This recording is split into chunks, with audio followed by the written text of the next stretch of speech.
Film kali ini berdasarkan kisah nyata di Jerman Timur dalam masa Perang Dingin. Film ini sangat bikin emosi penonton di mana seorang menteri yang mikir jabatan itu tiket untuk punya segalanya, termasuk mengincar istri bawahannya sendiri. Dia bukan cuma menyadap telepon, tapi juga menyadap kebahagiaan rumah tangga orang. Untuk melancarkan aksinya, si menteri mengutus seorang agen intelijen negara untuk memata-matai kehidupan pasangan itu. Penyadapan itu dilakukan secara profesional. Setiap kata, bisikan, bahkan raungan di saat mengencerit semuanya tersadap. Bagaimanakah kisah selengkapnya? Baiklah, tanpa berlama-lama, mari langsung saja kita masuk ke alur ceritanya. Film diawali dengan latar pada tahun 1984 di sebuah penjara di Jerman. Kita diperlihatkan dengan sosok agen khusus bernama Gerd Whistler. Di sana ia sedang menginterogasi seorang tersangka dengan dingin dan profesional. Ia seperti mesin penggali kejujuran yang tidak ada tandingannya. Setelah itu, Whistler mengajar di sebuah kelas. Ia mengajarkan cara membaca ketakutan, jeda napas, gerakan anggota tubuh yang tiba-tiba, dan perubahan nada bicara sebagai tanda kebohongan. Bagi Whistler, kehidupan bukan soal rasa tetapi soal deteksi. Di luar kelas ada kepala intelijen yang kagum dengan kehebatannya, lalu mengajaknya ke sebuah aula untuk menonton pertunjukan. Sesampainya di sana, kepala intelijen memberitahu Whistler bahwa ia mendapatkan tugas untuk memata-matai seorang pria bernama George Draiman. Tugas ini adalah tugas rahasia yang diperintahkan langsung oleh Pak Menteri. Diketahui, Draiman adalah seorang penulis yang bekerja untuk negara. Tugasnya adalah menulis isu-isu negara. Namun masalahnya, Draiman ini tergolong penulis yang jujur. Ia sering menulis apa adanya yang terjadi pada negaranya tanpa ada bumbu-bumbu pemanis di dalamnya. Dan bagi menteri hal itu cukup membahayakan citra pemerintahan. Dengan alasan itulah menteri mengutus kepala intelijen untuk memata-matai Draiman. Menteri itu juga datang di acara ini, sebut saja namanya Bruno. Disinilah semuanya mulai terungkap. Ternyata tujuan menteri datang ke sana adalah untuk menonton istri Draiman yang merupakan seorang artis panggung bernama Krista. Pada masa itu, Krista memang cukup terkenal sebagai artis teater karena cantik dan memiliki tubuh semlehoi alias seksoi. Menteri Bruno melihat kesempatan untuk mendekati Krista karena artis itu berkarir di perusahaan produksi film milik negara. Di sana menteri juga memanggil kepala intelijen dan kembali mengingatkan tugas utamanya, memata-matai Draiman dan istrinya. Saat ada sebuah acara dangdutan, Draiman dan istrinya joget bersama. Menteri itu cemburu, dia langsung naik ke panggung menghentikan musik dan memberikan ceramah kolbu singkat. Setelah itu, menteri turun menghampiri Draiman dan Krista dengan alasan memberi selamat secara langsung. Namun saat mengobrol dengan Draiman, menteri itu berusaha menempel dan mencoba menyentuh bempernya Krista. Udah tua masih tahu aja bemper yang bagus. Keesokan harinya, Whistler mulai menjalankan tugasnya. Dari pagi sampai malam, Whistler mengamati jam berapa Draiman pergi dan pulang. Setelah mendapatkan data kapan rumah Draiman kosong, Whistler membawa tim intelijennya menyeludup ke rumah Draiman. Mereka memasang alat penyadap di setiap sudut ruangan, di balik meja, di atap, bahkan di saklar lampu. Setelah selesai memasang alat, Whistler pindah ke gudang kosong tak jauh dari rumah Draiman. Di sanalah ia mulai memata-matai pasangan itu. Ia duduk dengan headphone besar menempel di telinganya, mencatat semua dengan mesin ketik yang nanti akan dilaporkan kepada kepala menteri. Awalnya ini hanya tugas biasa dan Whistler menjalaninya sesuai prosedur. Ia berencana segera melaporkan jika Draiman melakukan percakapan yang bisa merugikan negara. Namun seiring berjalannya waktu, Whistler tak menemukan apapun yang mencurigakan atau mengancam negara. Yang ia temukan justru kejujuran hati Draiman dan keharmonisan keluarga itu. Whistler menyaksikan dari kejauhan yang sangat dekat. Dua manusia hidup sebagai pasangan, mencintai menderita meski kadang ia juga mendengar Draiman dan Krista melakukan perpusrengan. Semuanya tampak normal. Perlahan, Whistler mulai merasa curiga dengan misinya kali ini. Singkat cerita, karena tidak menemukan hal mencurigakan, menteri mencoba cara lain untuk mendapatkan Krista. Satu-satunya kelemahan yang bisa terlihat adalah Krista yang suka menggunakan obat penenang untuk meredakan kegelisahannya. Akhirnya, Menteri Bruno menyuruh kepala intelijen untuk menangkap Krista atas penyalahgunaan obat-obatan. Dalam ruangan interogasi, Krista diancam akan dipecat sebagai artis teater. Bahkan, suaminya juga bisa dipecat karena membiarkan istrinya menggunakan obat-obatan terlarang. Kepala intelijen menyampaikan bahwa itu adalah kebijakan langsung dari menteri. Jika ingin selamat, ia menyarankan Krista untuk bertemu Menteri Bruno. Krista tidak memberikan jawaban apapun dan diperbolehkan pergi dengan status yang menggantung. Beberapa hari kemudian saat Krista pulang dari nonton acara karnaval Sonhorek, datang mobil mewah mengikuti dari belakang. Ternyata itu mobil Pak Menteri mencoba menawarkan tumpangan.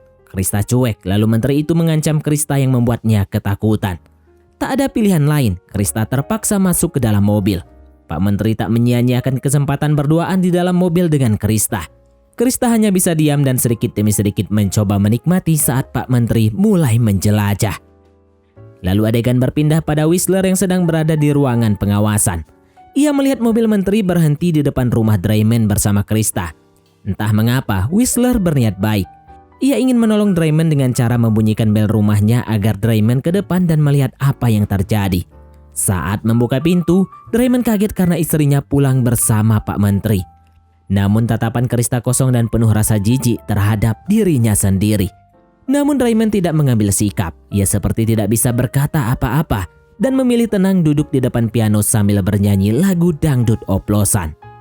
Saat merasa sudah reda dan terkontrol, Draiman masuk ke dalam kamar untuk menanyakan. Tapi baru saja ia duduk dan memanggil Krista, istrinya langsung meminta pelukan.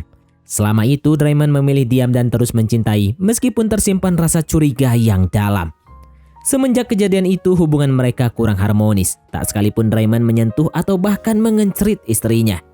Di sini justru Whistler yang merasa kasihan pada Draiman dan mulai menyadari bahwa tugas dari menteri yang sedang ia jalankan adalah tugas memata-matai Krista. Beberapa hari kemudian pada suatu malam, adegan menunjukkan Krista yang berpamitan untuk pergi menemui teman SD-nya dulu. Namun suaminya mengetahui kalau Krista akan pergi menemui Menteri Bruno. Dengan halus Draiman meminta agar Krista tidak pergi. Di sana ia baru mengungkapkan bahwa ia mengetahui apa yang telah terjadi. Draiman mencoba meyakinkan bahwa Krista adalah artis hebat. Tak perlu mengorbankan harga dirinya untuk bertahan. Dia mampu tumbuh hanya dengan bakatnya saja. Di sisi lain, Whistler yang sedang mendengarkan ikut merasa sedih. Saat sedang fokus, tiba-tiba temannya datang untuk bergantian sip menyadap.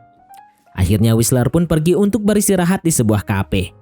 Tak lama kemudian, Krista datang ke kafe itu juga. Hal itu memberikan kesimpulan di kepala Whistler bahwa Krista tidak mau menuruti suaminya dan tetap memilih untuk bertemu dengan Menteri Bruno. Dengan penuh simpati, Whistler langsung datang ke hadapan Krista dan menyampaikan seolah-olah dia adalah penggemarnya. Whistler meyakinkan bahwa ia adalah artis yang hebat dan tidak perlu melakukan hal lain selain berakting. Karena tidak saling kenal, Krista cuek saja dan memilih pergi. Keesokan harinya saat Whistler datang ke ruangan penyadapan untuk kembali menjalani sipnya, ia langsung membaca laporan dari teman kerjanya. Di situ Whistler senang karena laporan itu menunjukkan bahwa semalam Krista memang memaksa pergi. Tetapi tak sampai 10 menit ia kembali pulang sampai diakhiri dengan saling berpusreng. Singkatnya di suatu pagi adegan menunjukkan Draiman berada di sebuah pemakaman. Pemakaman itu adalah pemakaman sahabatnya yang juga seorang penulis untuk negara. Dikabarkan ia gugur karena bundir. Di situ Draiman dan kawan-kawan penulis lainnya mulai curiga dengan sesuatu. Pasti ada yang tidak beres dengan para pemerintah di negara ini. Akhirnya Draiman dan kedua temannya merencanakan sebuah misi rahasia. Mereka memutuskan untuk menulis artikel tentang tingginya angka bundir di Jerman Timur dan penyebab yang tak pernah boleh dipublikasikan. Draiman dan kawan-kawan tidak mau lagi ada korban karena ulah penguasa. Namun masalahnya mereka tahu bahwa stasiun TV Jerman Timur tidak akan mau mempublikasikan tulisan mereka. Akhirnya ide mereka adalah menyeludupkan tulisan itu ke majalah ternama di Jerman Barat. Sebuah tindakan yang jika ketahuan sudah pasti berakhir di penjara atau matoy. Setelah rencana selesai dirancang, teman Draiman menyeludupkan mesin ketik khusus dari Jerman Barat di bawah roti. Jika menggunakan mesin ketik biasa, negara bisa mendeteksi bentuk tulisan yang dihasilkan. Nyatanya pada zaman itu teknologi mesin ketik adalah teknologi yang sangat maju. Draiman pun mulai menulis rahasia-rahasia yang ia ketahui secara diam-diam. Bahkan istrinya pun tidak tahu. Ia hanya menulis saat istrinya pergi bekerja. Tapi Whistler mendengar semuanya. Ia tahu Draiman akan menerbitkan tulisan berbahaya. Beruntungnya Whistler tidak pernah melapor. Ia justru membantu Draiman secara sembunyi-sembunyi. Whistler menulis laporan tidak sesuai dengan apa yang ia dengar. Dia mengarang semuanya agar langkah Draiman dan kawan-kawan tidak bisa tercium. Bahkan saat kepala intelijen dan timnya mencium ada gerakan ilegal, Whistler berbohong. Dia bilang tidak ada aktivitas mencurigakan. Whistler, sang mesin interogasi terbaik negara, kini nekat berbohong untuk menyelamatkan kebenaran dan keadilan. Semua tampak aman-aman saja. Tetapi suatu saat Draymond sedang menyembunyikan mesin ketik di bawah lantai papan, tiba-tiba istrinya pulang dari pengajian dan melihat semuanya. Namun Krista berpura-pura tidak melihat apapun. Akhirnya semua berjalan lancar dan buku soal kritikan tentang bunder dan penyebabnya bisa beredar di Jerman Barat. Melihat terbitnya buku itu, negara cukup terguncang. Kepala intelijen pun langsung melakukan investigasi. Dia memanggil ahli mesin ketik negara untuk mencari siapa pemilik mesin ketik seri itu. Kepala intelijen sangat yakin bahwa Draymond lah yang menulisnya. Tapi ahli mesin ketik mengatakan bahwa mesin itu berbeda dengan mesin yang biasa digunakan oleh Draymond. Namun mereka juga sempat berpikir kalau Draymond menyeludupkan mesin ketik secara ilegal. Tidak kehabisan akal, kepala intelijen kembali memanggil Krista ke ruangan dan mengancamnya habis-habisan. Namun tidak lama setelah mengancam itu, anehnya Krista malah menanyakan apa ada sesuatu yang bisa dilakukan untuk menyelamatkan karirnya. Dengan licik, kepala intelijen meminta Krista berkata jujur, apakah suaminya Draymond yang menulis buku itu. Krista yang tidak berpikir panjang langsung mengonfirmasikan bahwa Draymond lah yang menulisnya. Tapi Krista mengaku tidak mengetahui di mana Draymond menyembunyikan mesin ketiknya. Dengan cepat rumah Draymond langsung digeledah. Beruntungnya penggeledahan itu tidak berhasil menemukan barang bukti apapun, sehingga mereka tidak bisa menuduh Draymond yang menulisnya. Tapi kepala intelijen tidak kehabisan akal. Ia langsung memanggil Whistler sebagai interrogator terbaik untuk datang ke kantor dan menginterogasi Krista. Pokoknya Whistler harus bisa membuat Krista mengatakan di mana mesin ketik itu disembunyikan, apapun dan bagaimanapun caranya. Jika Whistler gagal, hukumannya adalah dipecat dengan tidak hormat.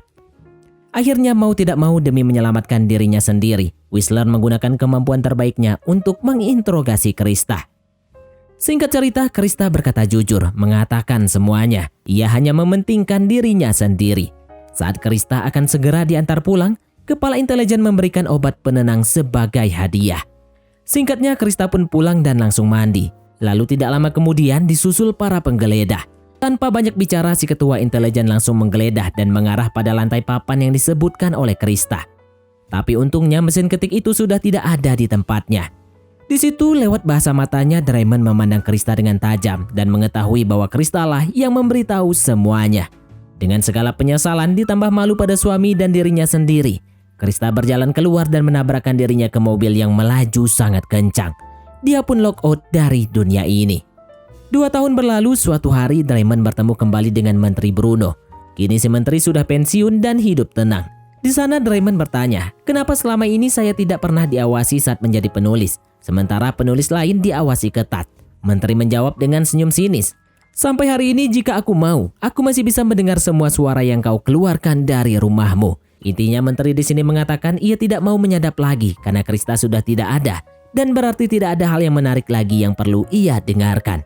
Mendengar itu Draymond pun kembali sakit hati. Tapi dia menahan dirinya dan tidak lama langsung pulang ke rumah untuk mencari alat penyadap yang ternyata terletak di semua titik ruangan. Setelah itu dia pergi ke lembaga nasional yang menyimpan semua tulisan dari hasil penyadapan. Di sana dia membaca semua halaman dan mengetahui bahwa tulisan itu tidak sesuai dengan apa yang terjadi, melainkan orang yang bertugas telah melindunginya dengan membelokkan hasil penyadapannya. Draymond sangat merasakan pada saat dia merencanakan tulisan rahasia. Whistler sepenuhnya melindunginya. Di sana nama Whistler disebut dengan sebuah kode. Draymond pun menyadari bahwa Whistler lah yang selama ini menolong dirinya. Setelah itu Draymond langsung meminta data siapakah orang di balik kode yang bertugas itu. Petugas menyampaikan bahwa ia telah dipecat dari tugasnya sejak 2 tahun yang lalu dan sekarang bekerja menjadi tukang sortir di sebuah perusahaan kecil. Draymond pun langsung mencarinya dan mengawasinya dari jauh.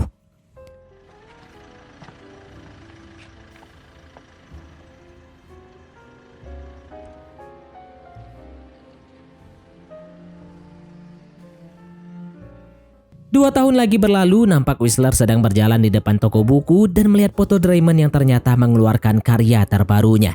Whistler pun masuk ke dalam toko itu dan melihat bukunya. Betapa tersentuhnya ia saat membaca bahwa buku itu didedikasikan untuk dirinya. Dan film pun tamat.